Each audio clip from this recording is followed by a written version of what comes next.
Hello, everybody. Welcome to our workshop, Ethical Mind Shifting. I'm your colleague, Flavia Gesmerlan, and I will be your host throughout this workshop comprising 5 sessions of interesting theoretical knowledge, actionable strategies, and interactive exercises. I would like for us in this first session to explore the psychological mechanisms behind attitude and behavioral change, especially when it comes to food choices and sustainable consumption. Understanding these mechanisms is key to shifting perceptions and normalizing insect consumption as a sustainable alternative. Let's dive in.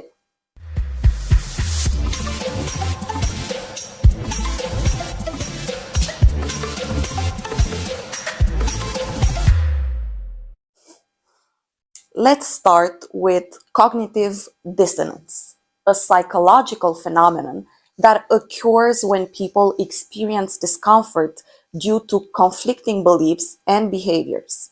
We often justify our choices even when they contradict logic or ethics. For example, someone might believe that sustainability is important, yet they resist eating insect-based foods. Why? Because their past experiences and cultural upbringing tell them that insects are not food. This inner conflict, this discomfort, is cognitive dissonance in action. To resolve this tension, individuals do one of 3 things. 1. They either change their behavior, for example, they do try insect-based food. 2. They change their belief, they convince themselves that insect-based food isn't truly sustainable. Or 3, they add new justifications, such as, I already recycle, so I don't need to change my diet. Our goal is to guide people towards changing their behavior by making the sustainable choice easy, attractive, and socially accepted. We will explore how to do this throughout this whole workshop.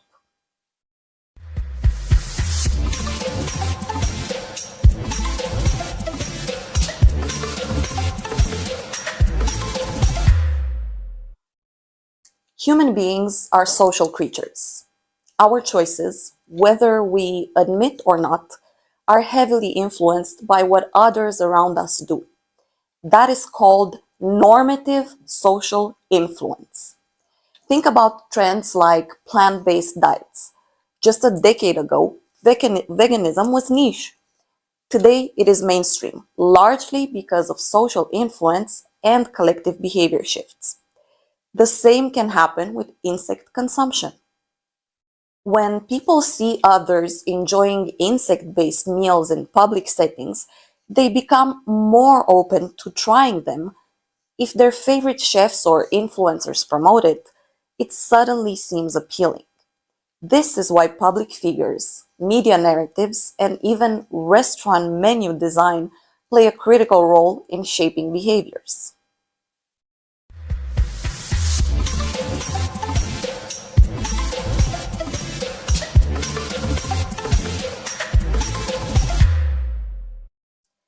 Our brains are wired to use heuristics.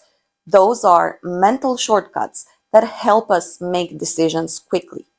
But sometimes these shortcuts lead to biases that reinforce existing food habits. For example, the status quo bias makes people stick with what they know. If they've never eaten insects before, they assume it's not worth trying. Another example is the availability heuristic. People judge food safety based on what comes to mind easily. If the only insects they've seen are pests, they associate all insects with contamination. By understanding these biases, we can craft messages that help counteract them. For instance, if we present insect-based foods as gourmet and associate them with high-end dining, we challenge negative assumptions. To wrap up this session, we've briefly explored how cognitive dissonance, social norms, and heuristics shape our food choices. Now, let's put this knowledge into action with a quick exercise designed to help us reframe negative perceptions about insect consumption. Ready? Let's go. Follow the instructions on screen and complete your exercise at your own pace.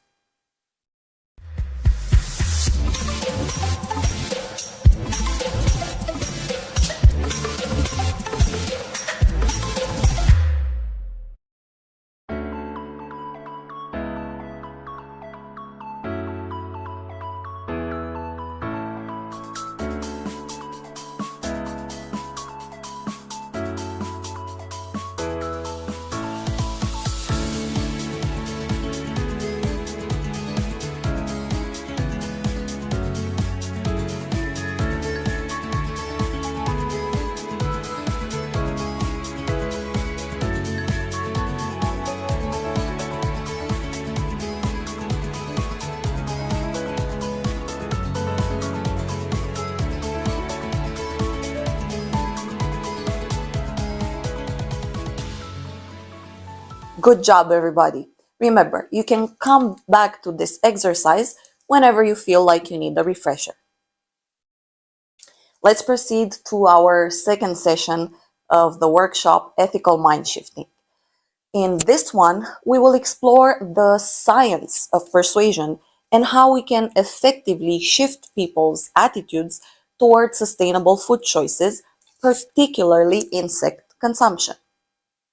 If we understand how people make decisions and what motivates them, we can create messages that truly resonate.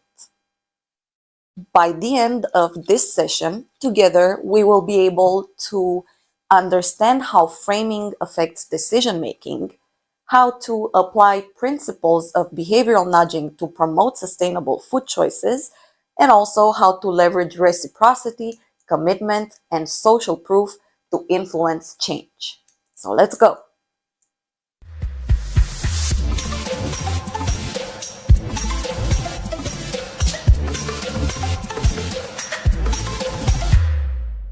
Words matter, dear partners. How we present information can completely change how people perceive it. This is known as framing. For example, would you rather eat ground up insects or high protein sustainable flour? They're the same thing, but one sounds more appealing. Psychologists have studied how framing influences decision making for decades.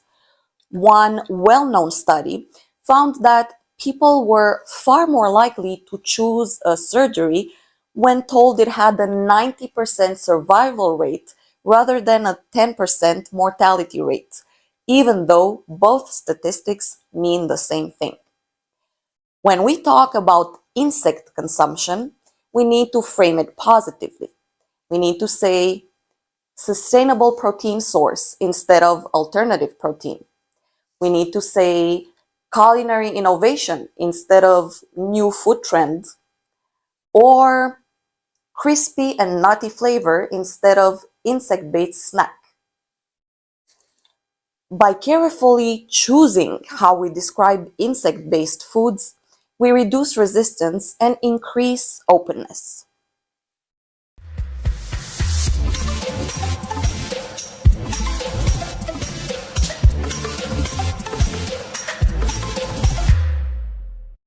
Sometimes, persuasion isn't about changing what people think, but rather how easy we make it for them to act.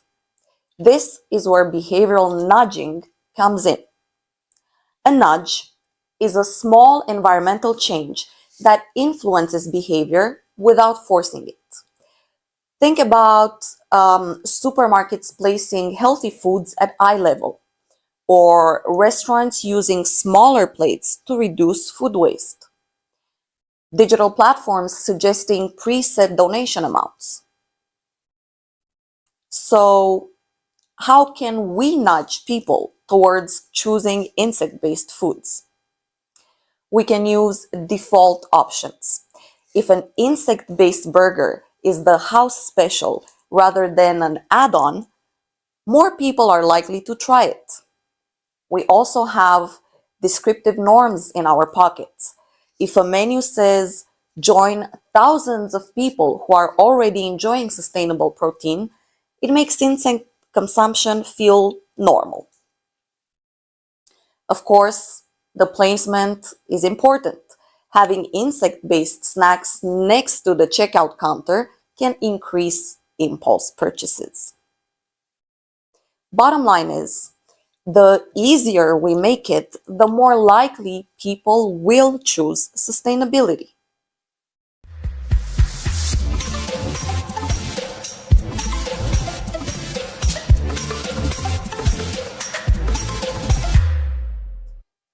Persuasion is not manipulation. Important note. Persuasion is about understanding human motivation and using it ethically. This is what we're trying to learn in this workshop. There are three key principles that help shape behavior. That's reciprocity, commitment, and social proof. Let's talk about reciprocity. Give to get. People kind of feel obligated to return a favor. This is why free samples work. If we offer people a free taste of insect-based food, they are more likely to buy it later.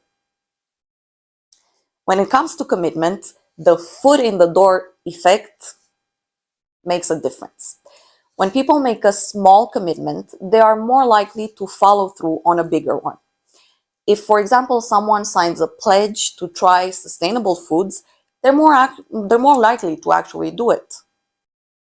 And then there is, of course, the social proof, also known as the bandwagon effect. If people see others enjoying insect-based foods, they will be more open to trying them. Testimonials, influencer endorsements, and customer reviews are very, very powerful tools.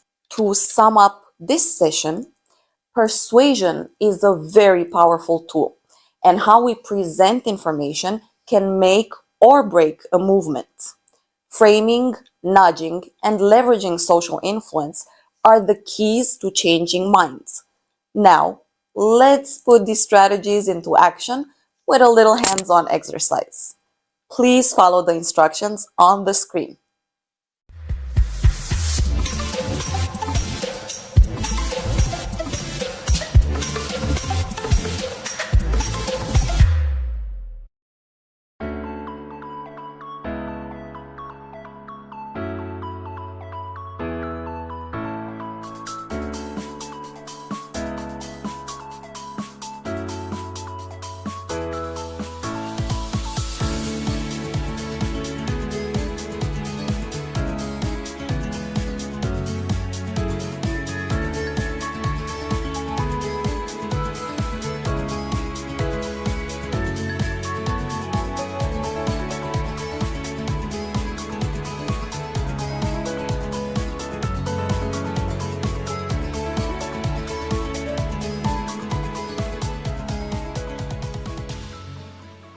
Excellent job!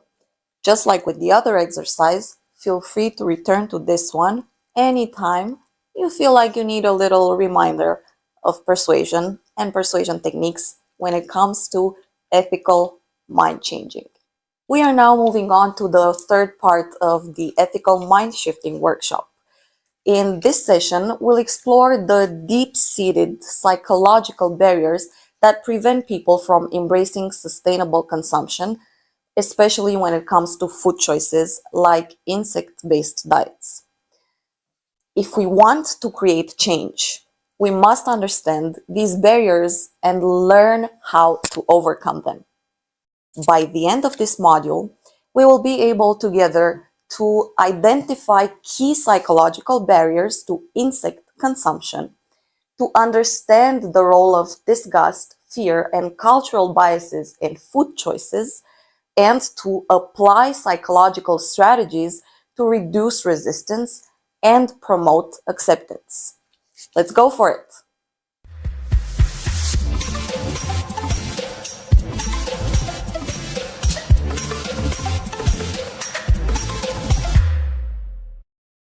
Humans are creatures of habit. and nowhere is this more evident than in our diets. Food neophobia, or the fear of trying new foods, is a major psychological barrier to sustainable consumption. This instinct developed as a survival mechanism to avoid poisonous or harmful foods in very early human history. Studies show that food neophobia is particularly strong when the food appears unfamiliar or culturally distant. This is why Western consumers often hesitate to eat insects, even though they are a staple in many cultures around the world. So, how do we overcome food neophobia? Number one, we have the repeated exposure technique. The more people see and hear about insect-based foods, the less foreign it feels. There's the pairing with familiar foods, introducing insects in a format that resembles existing dishes. For example, cricket flour in bread or protein bars. There is also the gradual introduction, starting with small, non-intimidating servings.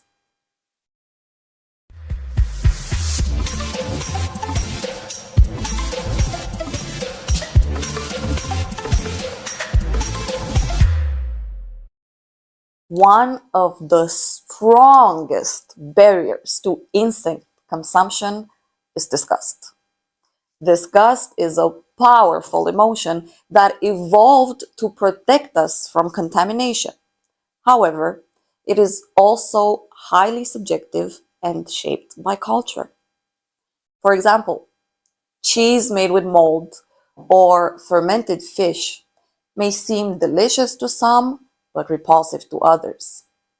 This shows that disgust is learned and what is considered disgusting can change over time.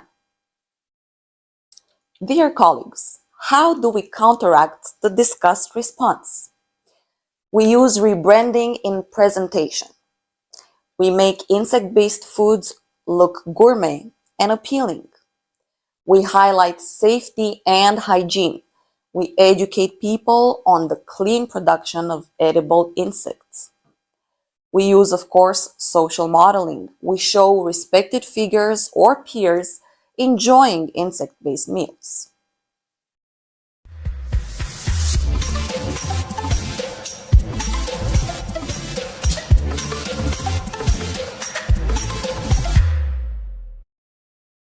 Another key barrier is the cultural bias, the belief that what is normal in one's own culture is inherently better.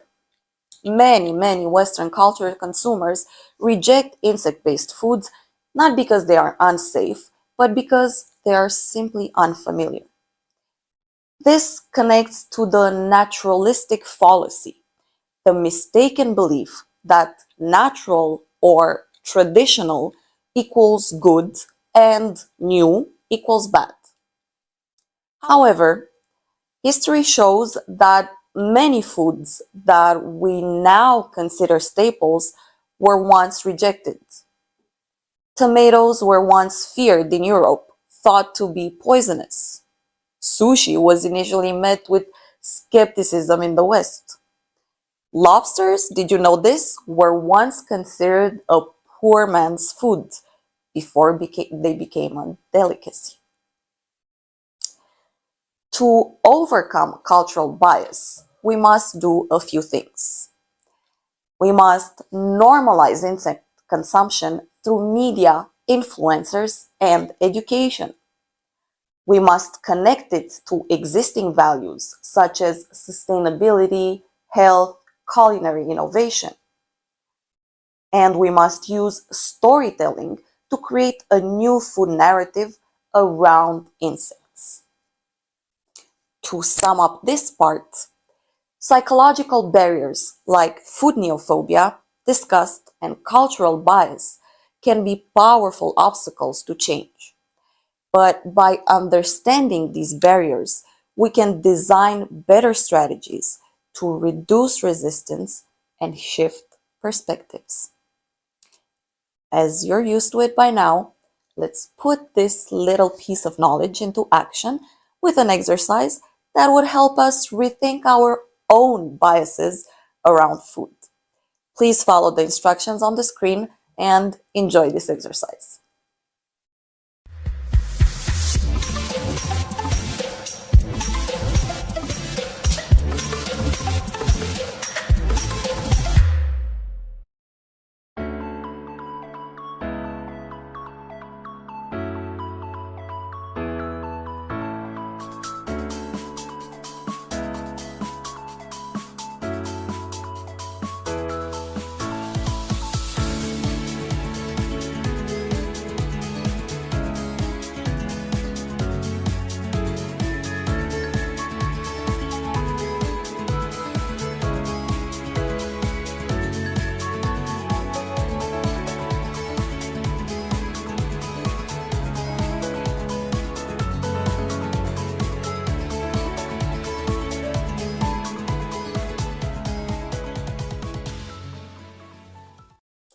Excellent job. And now that you're finished, let's continue to the next topic of our ethical mind shifting workshop.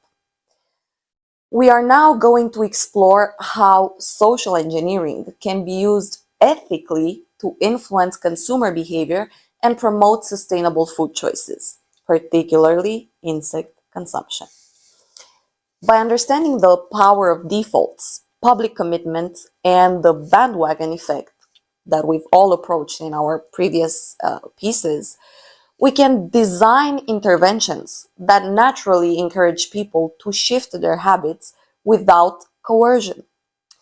By the end of this module, together, we will be able to understand how social engineering influences behavior change, to learn how defaults, public commitment, and the bandwagon effect drive food choices, and to apply these techniques to promote sustainable eating habits in an ethical way. Let's begin.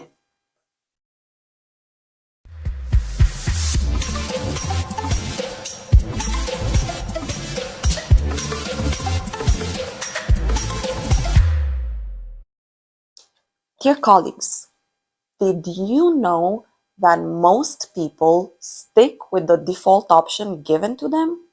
This is a fundamental principle in behavioral science, the default effect.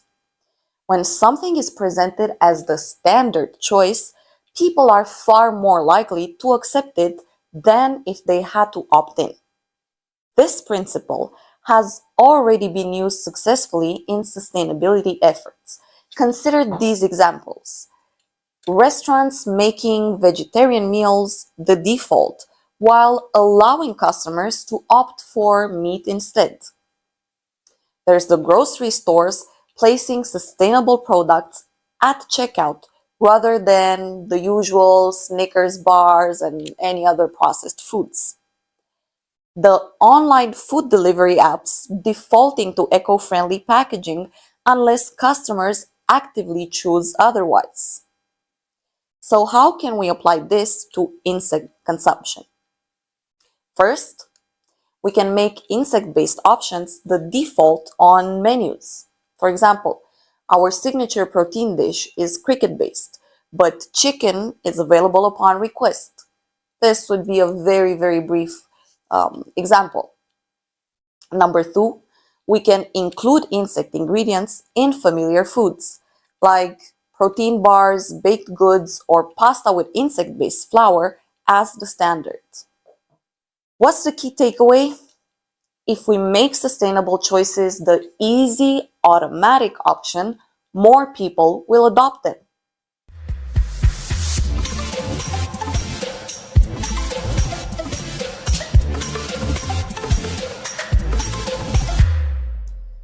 One of the strongest drivers of behavior change is public commitment. When people make a visible pledge, they are more likely to follow through. This is because human beings have a deep need to be seen as consistent with their words and actions. This principle has been used effectively in social change movements. Think about the recycling pledges. People who have publicly committed to reducing waste and felt the pressure to follow through. Think about the fitness challenges, for example. Signing up for a challenge makes people more likely to stick with it. There's also examples of sustainability commitments, like social media campaigns where several individuals pledge to only eat plant-based meals this week or only eat plant-based meals for a whole month, for example. They normally work.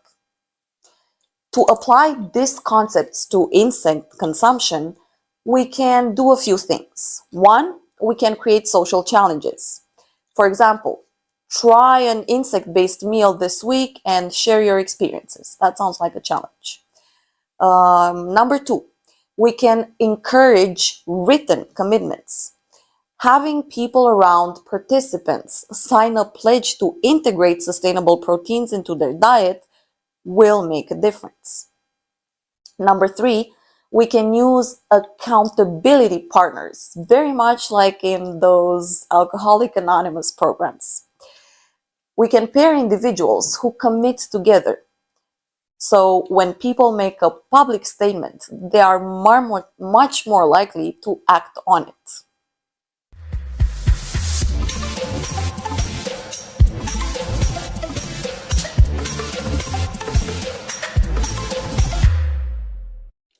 Humans are wired to follow the crowd. This is known, as I've told you already, the bandwagon effect, where people adopt behaviors simply because they see others doing the same. Think about the Tide Pod challenge, for example. In our subject, some examples include the rise of plant-based diets as they became more and more trendy, or this explosion of oat milk or coconut milk that is a lot due to influencers and social media. And there's also the shift towards reusable water bottles when celebrity endorse them. Now, when it comes to us to encourage insect consumption, we can highlight growing adoption rates. We can say more than 10,000 people in this neighborhood or in this city have switched to sustainable insect protein. We can, of course, if we have access, leverage influencer marketing. We can have chefs and fitness experts promote insect-based foods. We can also use testimonials and social media sharing. We can encourage early adopters to post their experiences. And this could help us get some social proof. When people see others enjoying sustainable food choices, they become far more open to trying them themselves. We have explored right now how social engineering can be used ethically to guide behavior towards sustainability. By designing defaults, public commitments, and social proof strategies, we can make insect-based foods more acceptable and desirable. As you can probably imagine, it's time for us now to put these concepts into practice with an iterative exercise that will help us apply these tools in real-world scenarios. Please follow the instructions on the screen and good luck with it.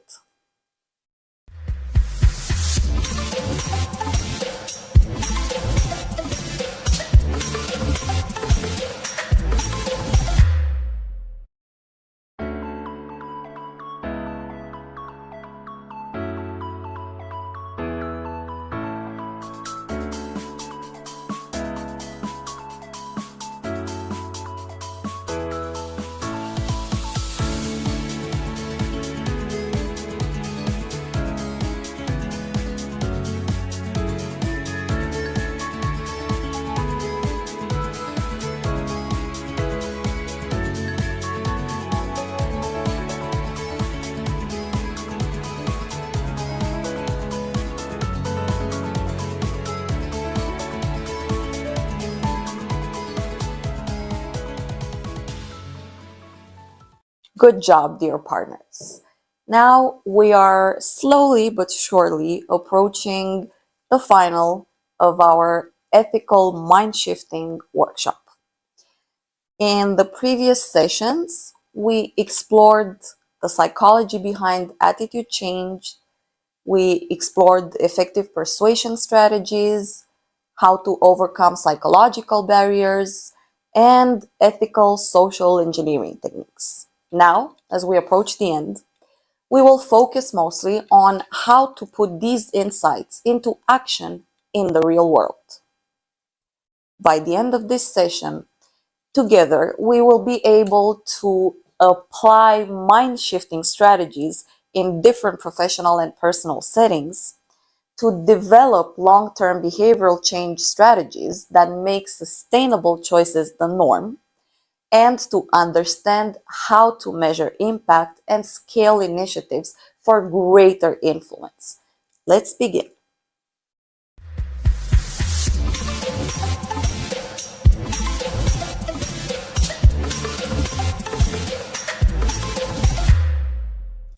Knowledge is only valuable when it leads to action. The key question now is, how do we apply the principles we've learned about today? Here's how you can integrate ethical mind-shifting techniques into real-world applications. In business and marketing, use framing, nudging, and social proof to introduce sustainable products like insect-based protein in a way that feels natural and desirable. When it comes to public policy and education, design programs that normalize sustainable consumption through media, school curricula, and public messaging. When it comes to our personal and professional advocacy, encourage sustainable choices by leading through example and leveraging peer influence. These strategies are not about forcing change. They are about making change easy, making it attractive and socially accepted.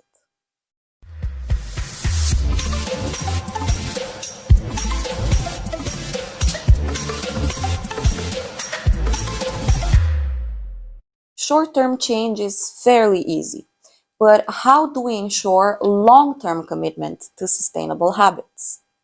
There are three key elements to sustaining behavior change. For number one, we have the habituation, the repeated exposure that turns new behaviors into habits. We have identity and self-perception. When people see themselves as sustainable consumers, they are more likely to maintain these choices. We have the community and the support. Behavioral change is reinforced when it is tied to a larger movement or a shared value system. One very powerful example that we've used throughout this workshop is the rise of plant-based diets. Initially, they were met with resistance. They gained acceptance, though, through increased availability, of course, through social reinforcement and identity shifts. The same can happen with insect consumption. So what would be the key takeaway of this? That the more normal a behavior feels, the more likely it is to last.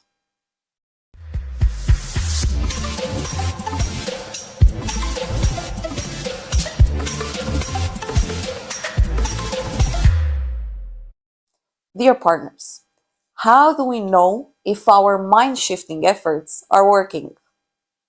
Measuring impact is crucial for refining strategies and for scaling successful initiatives. Here are some ways to assess effectiveness. We can have some consumer behavior metrics. We can track sales, we can track adoption rates, and we can track repeat purchases of sustainable products. We can measure social engagement data.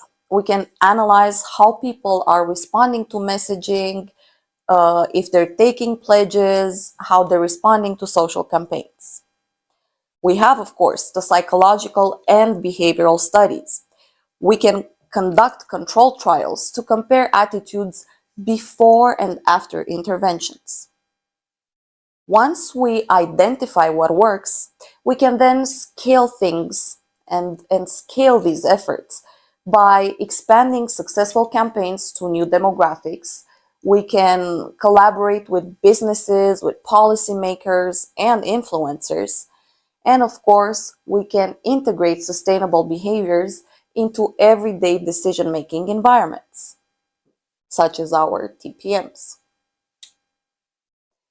Dear partners, as we close this workshop, let's reflect on what we've learned. Shifting minds, it's not about coercion. It's about creating environments where the right choices feel natural, desirable, and meaningful. Now, to end this, we're not going to do an exercise, but we do have a question to answer. How will you apply this knowledge? Thank you very much for your attention. This is Flavia Gezmerlan, representing the management from Romania, and I am very honored to have been your host in this workshop.